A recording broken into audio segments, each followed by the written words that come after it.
கர்த்தருக்கு பிரியமானவர்களே, இந்த 9வது மாதத்தின் முதல் நாளில் ஆண்டவர் என்ன வார்த்தையை என்னோடு பேச போகிறார் என்று ஒரு ஆவலோடு அமர்ந்து இந்த வார்த்தையை கேட்டுக் கொண்டிருக்கிறீர்களோ?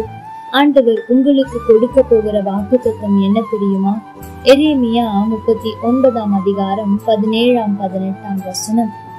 நீ பயப்படுகிற மனுஷரின் கையிலே ஒப்பு கொடுக்கப்படுவதில்லை, உன்னை நிச்சயமாய் விடுவிப்பேன். நீ என்னை நம்பினபடியினால் உன் பிராணன் உனக்கு கிடைத்த கொள்ளை பொருளை போல இருக்கும் என்று கர்த்தர் சொல்லுகிறார் என்றார். தேவஜனமே, இந்த நாளிலும் ஆண்டவர் உங்களுக்கு சொல்லுகிற வார்த்தை என்ன தெரியுமா? இந்த மாதத்தில் நான் உன்னை காப்பாற்ற போகிறேன். எந்தெந்த காரியத்தில் நீ பயந்து கொண்டிருக்கிறாயோ அந்த காரியத்தில் நான் உன்னை ஒப்பு கொடுப்பதில்லை என்று சொல்லுகிறார். தேவஜனமே, தமிழில் தான் நீ பயப்படுகிற மனுஷரின் கையில் என்று மொழிபெயர்க்கப்பட்டிருக்கிறது. ஆனால் மற்ற மொழியாக்கங்கள் இதை எப்படியாய் மொழிபெயர்த்திருக்கிறார்கள் என்று சொன்னால், நீ பயப்படுகிறவைகளின் கையில் ஒப்பு கொடுக்கப்படுவதில்லை என்று சொல்லுகிறது. தேவஜனமே, நீங்கள் ஒருவேளை மனுஷர்களை குறித்து உங்களுக்கு பயம் இல்லாமல் இருக்கலாம், ஆனால் எதிர்காலத்தை குறித்த பயத்தோடு இருக்கிறீர்களோ? பயப்படாதேயுங்கள், அவர் உங்களுடைய வாழ்க்கையை அப்படியே விட்டுவிட மாட்டார். ஒருவேளை எனக்கு நல்ல வேலை கிடைக்குமா என்று பயத்தோடு இருக்கிறீர்களோ? எனக்கு சுகம் கிடைக்குமா?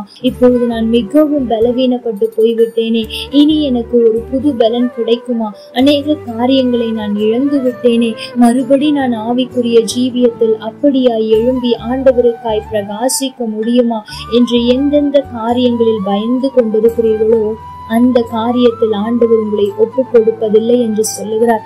அந்த காரியத்திலிருந்து அவர் உங்களை விடுவிக்க போகிறார். எதிர்காலத்தை குறித்து பயந்து கொண்டிருக்கிற என் அன்பு மகனே, உன்னுடைய எதிர்கால பயத்திலிருந்து உன்னை விடுவித்து ஒரு நல்ல வாழ்க்கையை அவர் உங்களுக்கு கொடுக்க போகிறார். ஒருவேளை எனக்கு வேலை கிடைக்குமா என்று அங்கலாய்த்து கொண்டிருக்கிற என் அன்பு சகோதரியே, ஆண்டவர் உன்னை அந்த பயத்திலிருந்து விடுதலையாக்கி உனக்கு ஒரு நல்ல வேலையை இந்த மாதத்தில் கொடுக்க போகிறார். ஒருவேளை எனக்கு கர்த்தத்தின் கனி இன்னும் உண்டாகவில்லை, நானும் பல நாட்களாய் ஜெபிக்கிறேன், பல வாக்குத்தத்தங்களை பிடித்து ஜெபிக்கிறேன், ஆனால் ஒரு அற்புதத்தையும் நான் பார்க்கவில்லையே, இந்த மாதத்திலாவது ஒரு அற்புதம் நடக்குமா என்று அங்கலாய்த்து கொண்டிருக்கிற என் அன்பு மகனே, மகளே, ஆண்டவர் உன்னை பார்த்துதான் சொல்லுகிறார், இந்த மாதத்தில் நான் உனக்கு நன்மை செய்வேன். நீ பயப்படுவது போல் நடப்பதில்லை, இந்த மாதத்தில் ஒரு அற்புதம் நடக்கும்.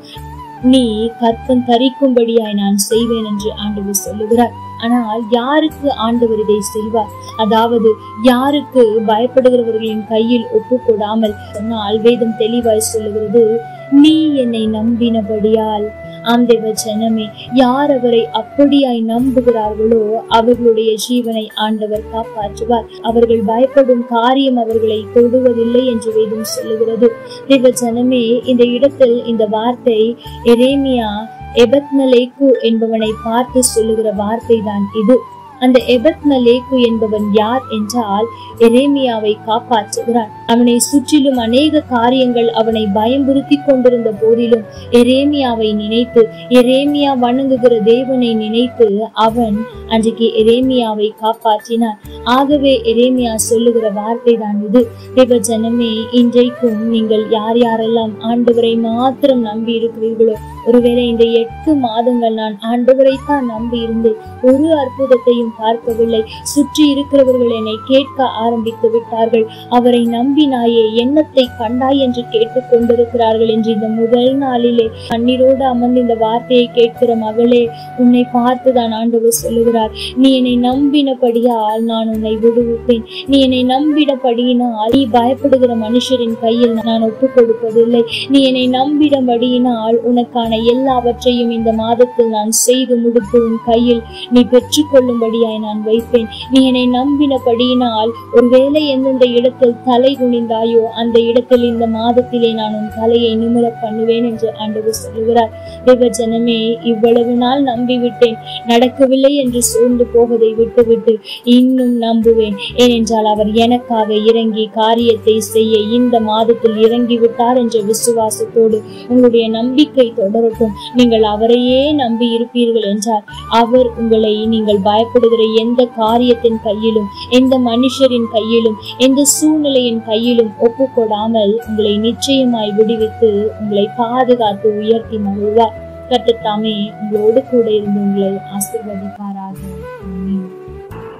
லைக் பண்ணுங்க, ஷேர்